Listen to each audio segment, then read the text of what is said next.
ஒரு நாள் நபிநாயகம் ஸல்லல்லாஹு அலைஹி வஸல்லம் தன்னோட தோழர்களோட சஹாபாக்கள் சேர்ந்து பயணம் பண்ணிக்கிட்டு இருந்தாரு.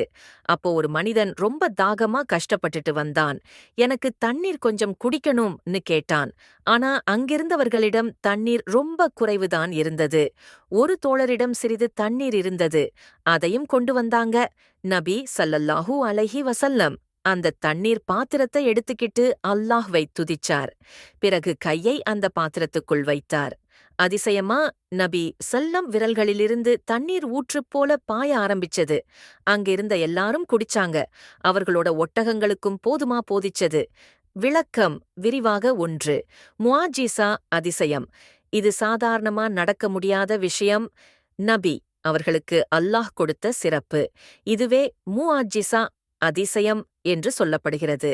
2. இஸ்லாமின் கருணை. தாகத்தால் தவிக்கிற ஒருவருக்கு உதவினது. அவர் மட்டும் இல்ல, மிருகங்களுக்கும் குடிக்க கொடுத்தது. அதாவது இஸ்லாம் என்பது மனிதர்களுக்குமல்ல, எல்லா உயிர்களுக்கும் கருணையை கற்றுத் தருகிறது. 3. பாடம். எவ்வளவு பிரச்சனை வந்தாலும் உதவி அல்லாஹ்விடமிருந்துதான் வரும். நம்முடைய தேவைகளை நிறைவேற்றக்கூடியவர் ஒரே அல்லாஹ். நம்மால் முடியாததை அல்லாஹ் சாத்தியப்படுத்துவார்.